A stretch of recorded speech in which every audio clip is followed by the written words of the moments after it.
Is it a bad thing for Muslims to become powerful, for Muslims to become wealthy, for Muslims to become influential? No, it's not a bad thing, and we should aspire to this, because the Prophet ﷺ told us, نِعْمَ الْمَالِ الصَّالِحِ لِلرَّجُلِ الصَّالِحِ.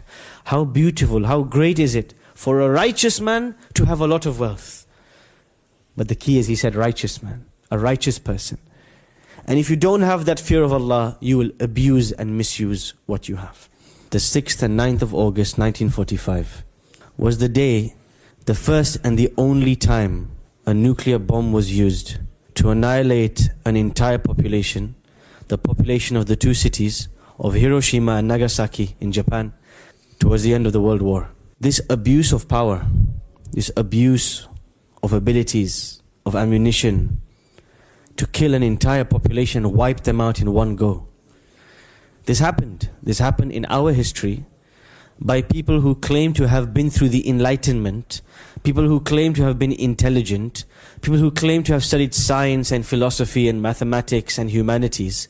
But all the study of humanities did not give them any humanity when it came to wiping out an entire population. In today's story, the last and final story of Surah Al-Kahf, we come across, as I said, Surah Al-Kahf is about deception. There are 4 things, 4 lies that we are told.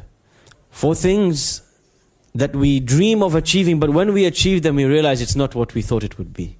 And one of them, the last of them, is power.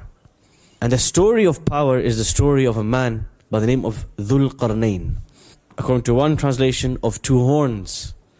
Another translation, the man of 2 centuries. There's different ways to understand his title.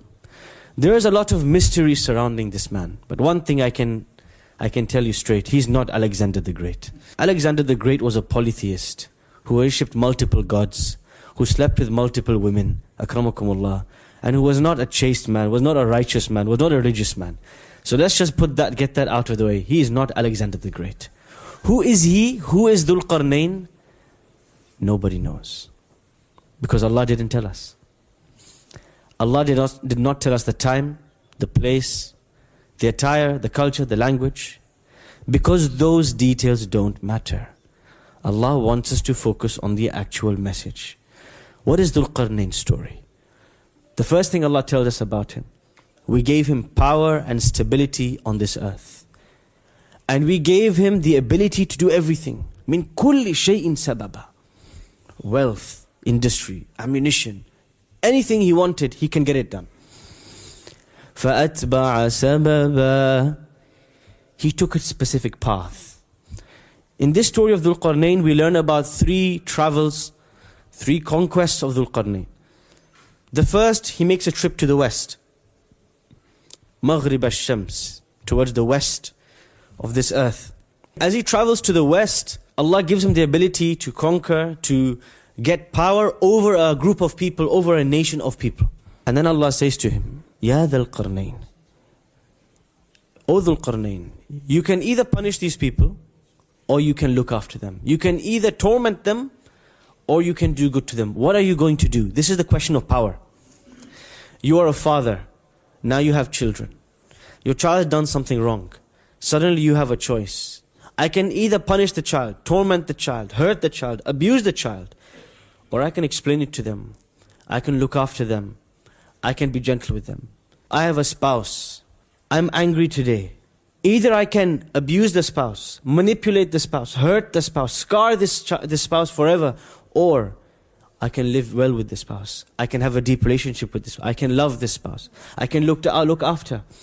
The challenge of power is that you have choice.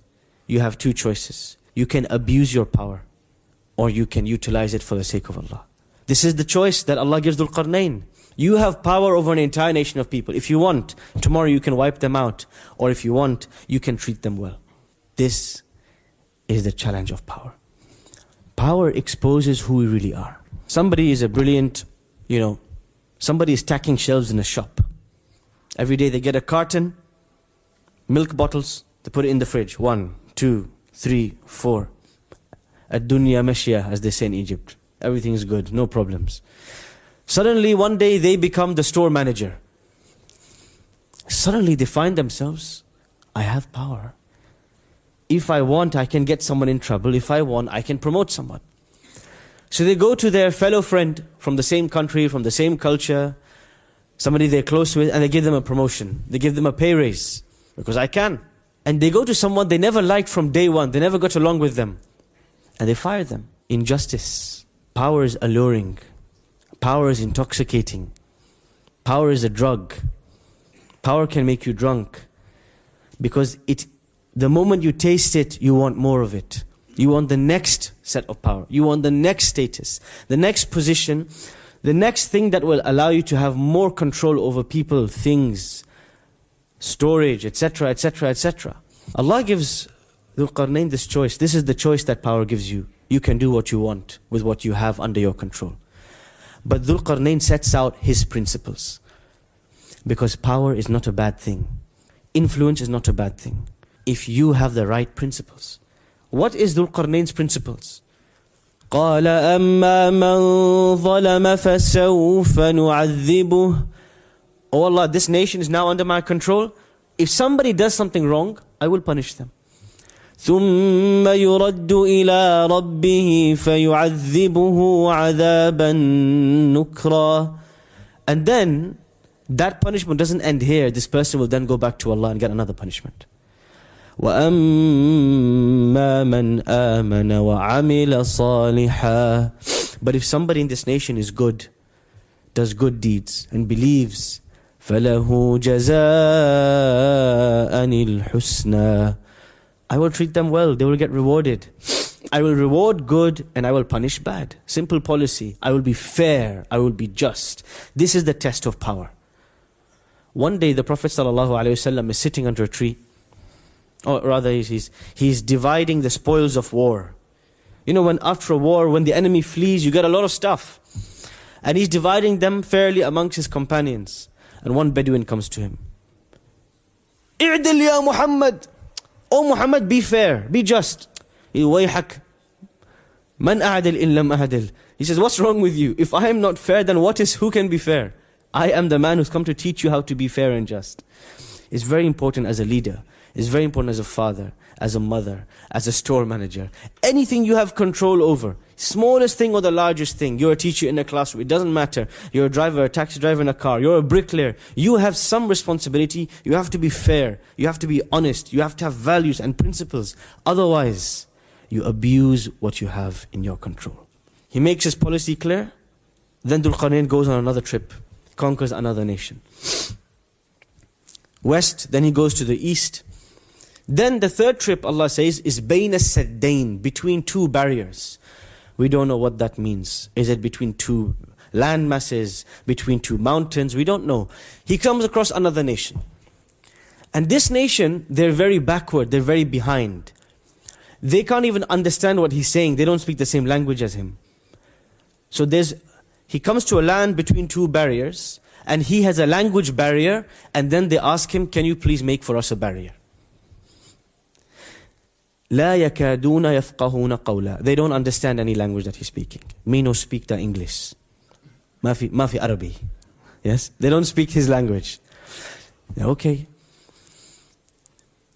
So what do they ask him? They say, look, you're a big man. You have a big army. You have big, resources. Right. Can you just make for us a wall between us and Ya'juj wa Ma'juj? Can you make a wall between us and them? And we'll pay you for it. نَجَعَلُ لَكَ خَرْجًا. Of course, there's no conversation. This is all from sign language. Yeah, they're saying, make for us a wall, using all your resources, we'll pay you for it. He says, قَالَ مَا مَكَّنِّي فِيهِ رَبِّي خَيْرٌ. Don't pay me, please. What Allah has given me in resource and strength, that's more important than what you have given me. Allah gave it to me. You see that? The first thing. When there is power, when you have control, when you have influence, you have something, first remember it came from Allah. مَا مَكَّنِّي فِيهِ رَبِّي خَيْرٌ. I don't want your money. He says, help me, let's work together. This is the other thing, cooperation. Let's work together and we will make a big barrier between you and these people who are threatening you, this nation, who are threatening to attack you, Ya'juj and Ma'juj. And then he works with them. He asks them, he says, آتوني زبر الحديد. Give me the iron. Metal. Allah subhanahu wa ta'ala has a whole surah in the Quran named after metal, Surah Al-Hadid. Allah sent metal down as a resource to us. These elements, these ores, these aluminium, these steels, Allah sent them down. He created them within the earth, and He said there's two things. فِيهِ بَأْسٌ شَدِيد. With this metal you can create a lot of destruction. You can carpet bomb Gaza. You can create a nuclear bomb. You can finish an entire nation. You can do that. وَمَنَافِعُ لِلنَّاسِ. And you can also create microphones. You can create mobile phones. You can create good things with it. And this is the test. These powerful elements Allah placed inside the earth, from iron to gold to zinc to aluminium to titanium. Allah is saying, you can kill millions of people with it, or you can do something good with it. This is the test of power. What do you do? So what does Dhul Qarnayn do? He builds a wall, a protective wall for these people. He helps them out even though he doesn't need to. He helps them out, he says, don't pay me. I have enough. Let me help you. This is what power is about. Going out of your way to be in the service of others. And after he's done everything, he stands back and he admires his accomplishment. You know, sometimes, let's say once in a while when a man cooks in the kitchen and alhamdulillah the food is edible, he stands back and he says, Allahu Akbar, هَذَا رَحْمَةٌ مِّن رَبِّي. Wow, look what I have done. Somebody's at a mechanic, they finish repairing the car, they add some new body pieces, trim the wheels, they stand back. They feel a sense of accomplishment. I've done something. You're a teacher, you're a taxi driver, you're a bricklayer, you're a plumber. It doesn't matter. When you do something with your power, with your energy, with your ability, you stand back, you say, I've done a good job. This is the test, this moment. This is when he says, قَالَ هَذَا رَحْمَةٌ مِّن رَبِّي. He didn't say, look at my handiwork. I've done a fab job. He says, this is from Allah's mercy. When Allah's promise comes, He will destroy this. Everything I made, everything under my power, everything under my control, I shouldn't get deceived by it. I shouldn't buy into the lie. I shouldn't get attached to it. One day it will be nothing. One day it will be gone. وَكَانَ وَعْدُ رَبِّي حَقًّا. And Allah's promise always comes true. This is a positive example. The example of a leader who fears Allah, and how in need we are of such leaders within the Muslim Ummah. A leader who lives by principle and policy, who lives by justice and fairness, who helps the weak, supports the needy, uses their power and resources to build, not to destroy, to serve, not to annihilate. Power gives you choice, but as somebody said, with great power comes great responsibility.